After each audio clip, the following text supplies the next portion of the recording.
ouvert avec exigence de capacité minimale, l'appel d'offres restreint. Restreint. Et on a le concours. Donc,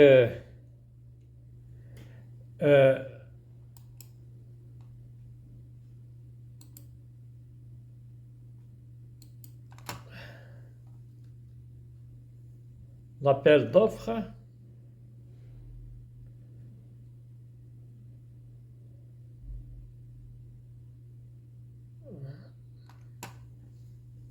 il y a une erreur technique. Voilà, corrige. Donc, voilà les formes d'appel d'offres ou même typologie, annuaire, c'est acceptable. L'appel d'offres ouvert.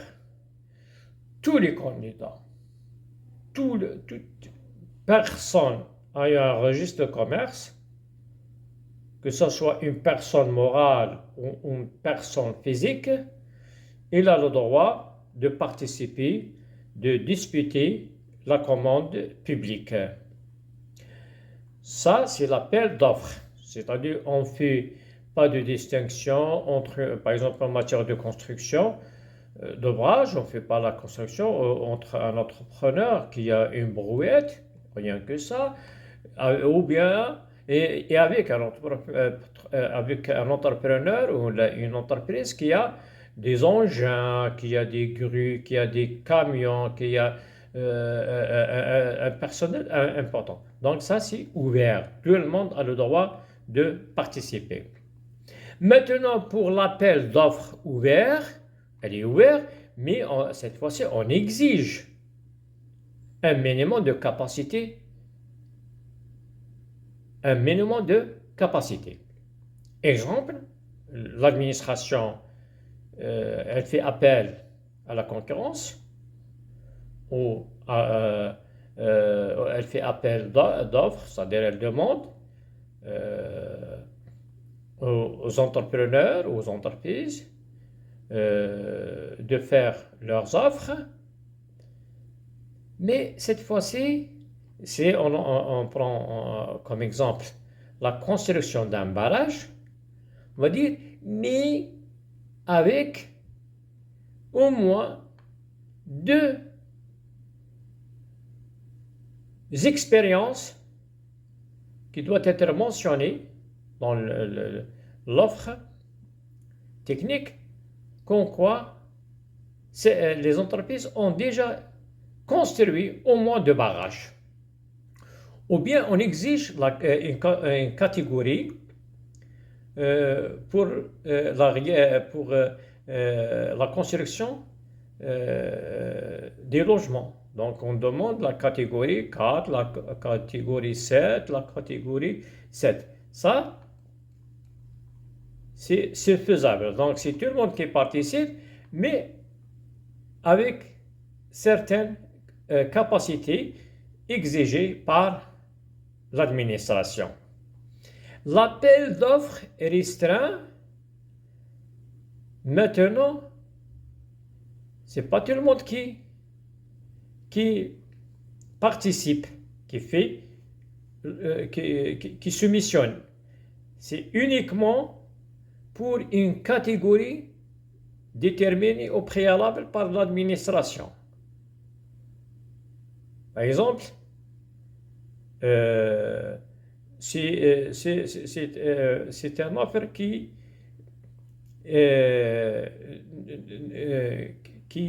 exige que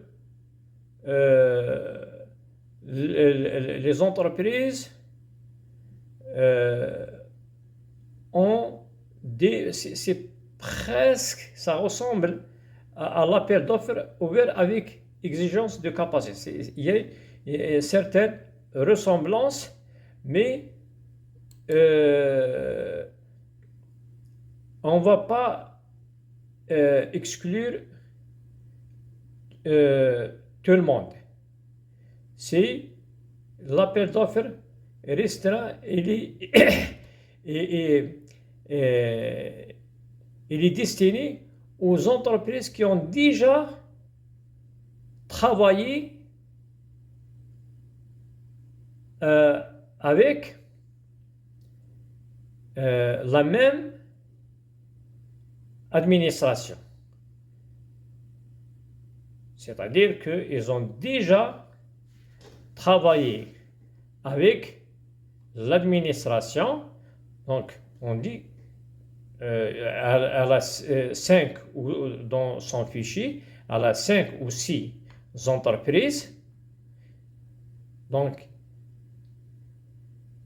qui figurent dans son fichier. Donc, elle s'adresse à ces entreprises pour faire leurs offres. Maintenant, le concours, c'est autre chose. Le concours, il s'adresse aux hommes de l'art. Aux hommes de l'art, ça peut être des peintres, ça peut être des architectes, c'est-à-dire certaines catégories qui ont, ou bien ça peut être des artistes, des sculpteurs, pour réaliser un logo pour une entreprise, pour réaliser une stèle. Donc c'est pas tout le monde. Le critère ici, c'est le côté artistique de la personne qui fait l'offre. إذن فيما يخص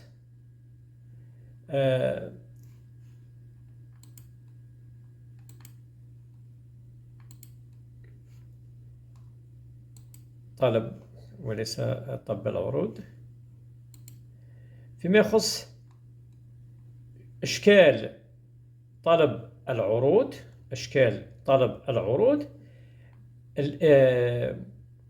قلت أنه المادة 40 عفوا المادة 39 المادة 39 تنص على على ما يلي: أنه تقديم طلب العروض قد يكون وطني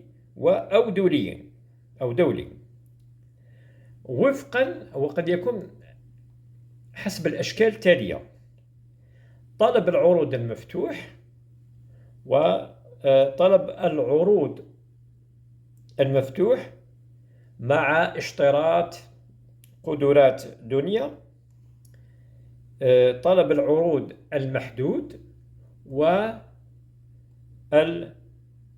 المسابقة. إذن أشكال طلب العروض، les formes d'appel d'offres. إذن بالنسبة لطلب العروض المفتوح، وهو دعوة إلى المنافسة يتنافس فيها كل مؤسسة، بمعنى مقاولة، سواء كان الشخص طبيعي أم معنوي، سواء كانت عنده إمكانيات بسيطة أم له إمكانيات ضخمة. المهم الكل يشارك، لا يقصى مسبقا أي أحد، الكل يشارك. بينما طلب العروض مع اشتراط قدرات دنيا، فهنا الدعوة مفتوحة، ولكن نقول لمن أراد أن يتسابق عليك بأن تقدم ما يفيد أنك سبق وأن أقمت أشغال معينة، مثلا إنشاء سد، نقول على المترشح أن يثبت أنه أنجز سد أو سدين. إذن هذا شرط. أو في التصنيف فيما يخص البناء نقول أنه يكون له تصنيف 5 أو 6 أو 7. هذه شهادة تقدم من القطاع، ومن يبني العمارات دائما يكون له تصنيف أعتقد من 2 3 إلى 4 إلى آخره حتى وقيل 9. هذا الكلام هذا بتحفظ. إذن تستطيع الإدارة أن تشترط أن للمعني بالأمر أن يكون له تجربة في مجال معين أو تصنيف معين. الآن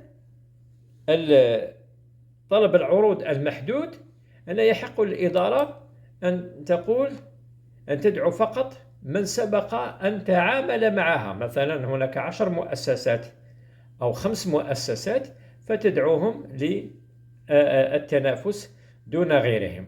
الآن عندنا المسابقة وتخص